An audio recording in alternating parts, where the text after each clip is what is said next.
Hello tout le monde, bienvenue au jardin des bons pères de famille. Alors aujourd'hui et pour toute la semaine, ce sera une semaine consacrée à la Côte d'Opale. Aujourd'hui on est dans un des plus beaux jardins que je connaisse ici dans la région, avec un super jardinier. Le jardin, je dois l'avouer, n'est pas dans sa meilleure version. Je l'ai déjà vu beaucoup plus beau. Cette année a été terrible aussi ici. Le vent, la pluie a également fait beaucoup de dégâts dans la région, avec des inondations pendant tout l'hiver. Ça a été terrible. Mais ce jardin a été quand même épargné pour la plus grande partie. Donc je vous fais faire un tour de ce jardin qui est composé autour de 3 choses: le jardin potager, le verger et les animaux. Voilà, donc pour les animaux, je vous montrerai ça un peu plus en détail parce que c'est pas des animaux qu'on a l'habitude d'avoir tous chez soi. Je vous fais faire la visite et à tout de suite. Hello les amis, hello mes petites mains vertes. Allez, c'est parti pour la visite de ce superbe jardin qui, comme je vous l'ai dit, est beaucoup moins beau que les années précédentes à cause de cette terrible météo de cette année. Le village ici avait été inondé dans sa partie centrale et basse. Donc c'est vous dire toute l'eau qu'il y a eu sur le secteur et qui a endommagé une grande partie des récoltes. Malgré ça, ça reste quand même le jardin que je rêve d'avoir.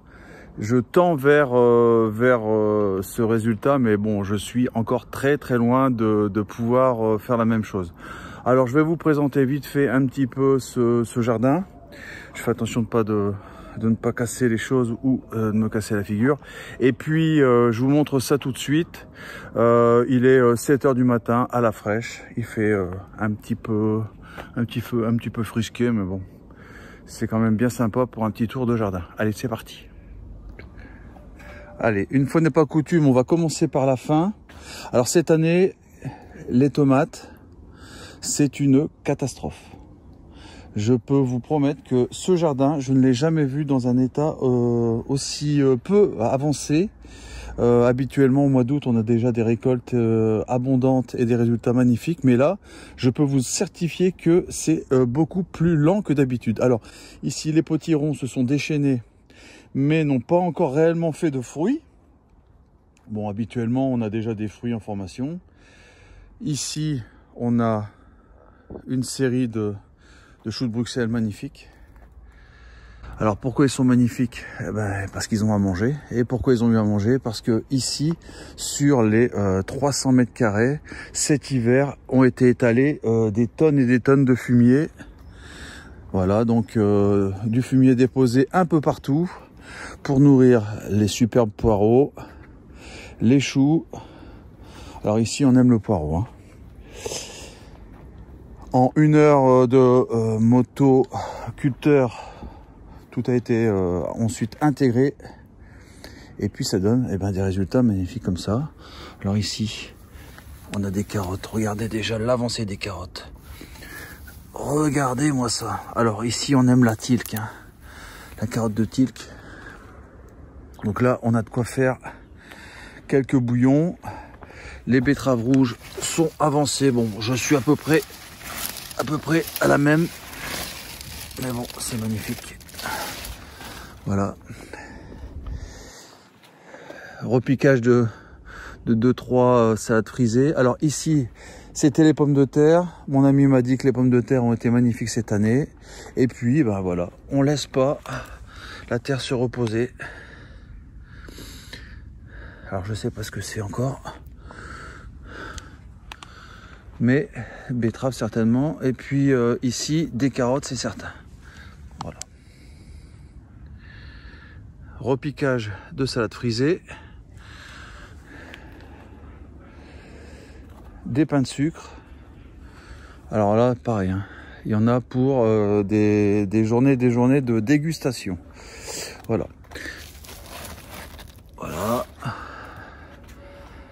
Les pains de sucre encore. Et puis on arrive sur ce qui a été mis, par exemple, ici le 13 juillet.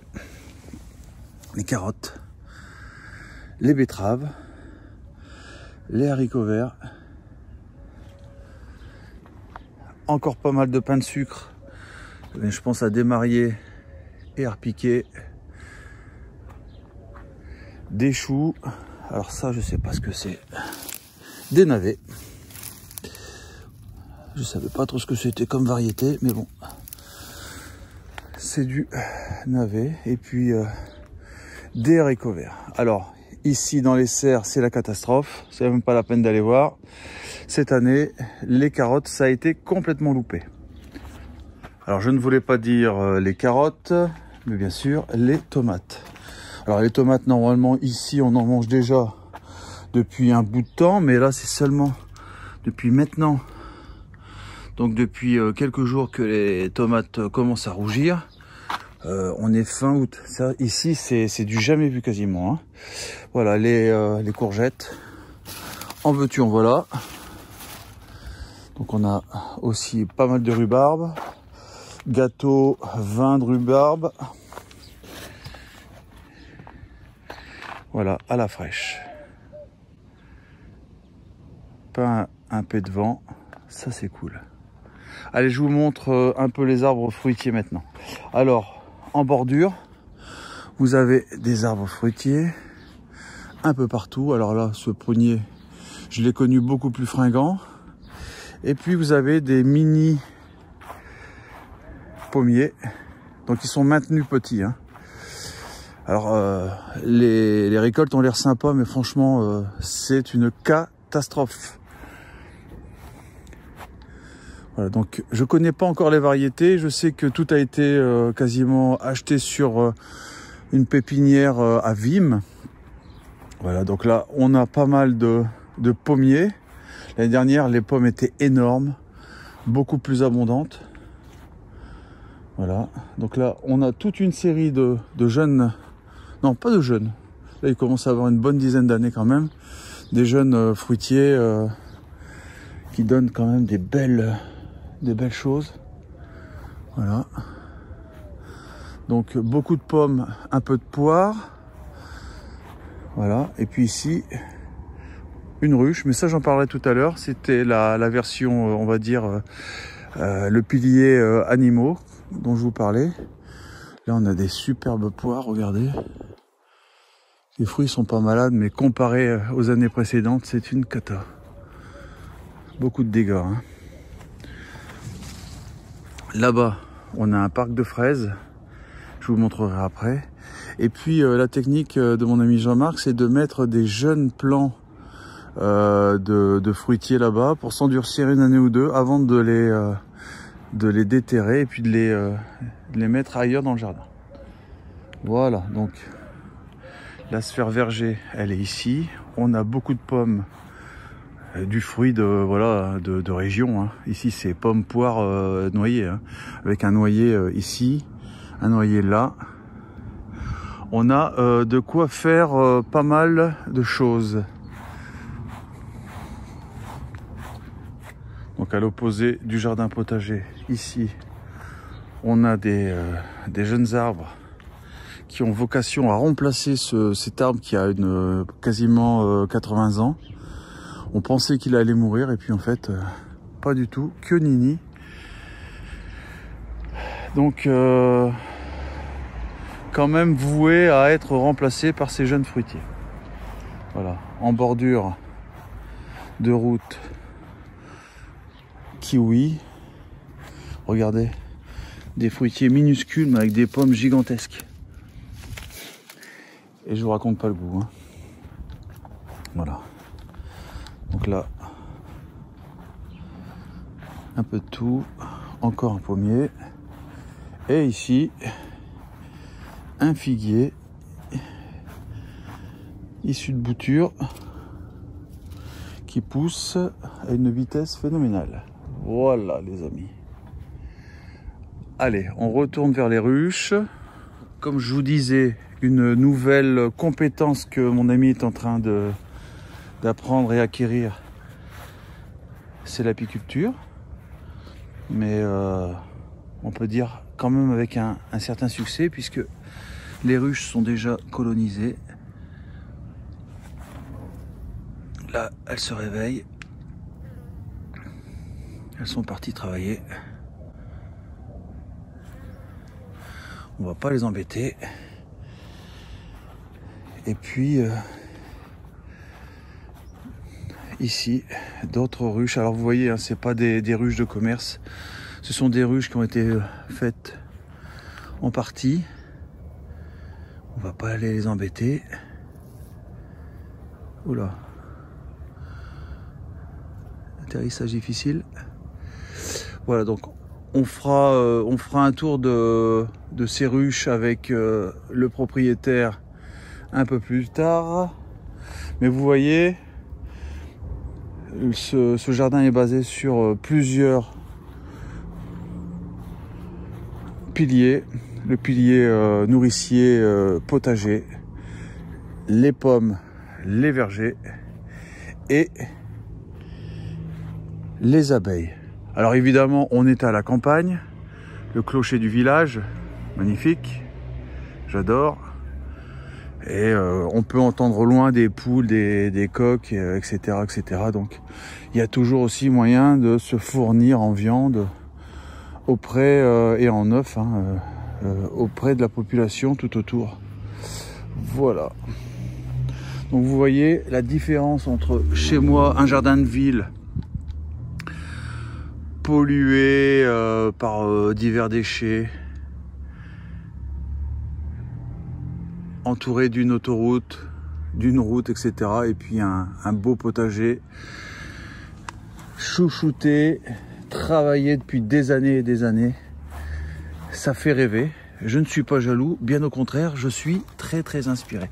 Alors moi je suis pas un fan absolu, mais sur la côte d'Opale, on mange pas mal de moules. Demain, on part pour les grandes marées faire quelques cueillettes. Ce soir, on ira certainement pêcher. Voilà, donc le céleri pour les moules, c'est un indispensable. Évidemment, ici, c'est un céleri pas que branche, hein, boule, comme vous pouvez voir, mais dans la région, on adore ça.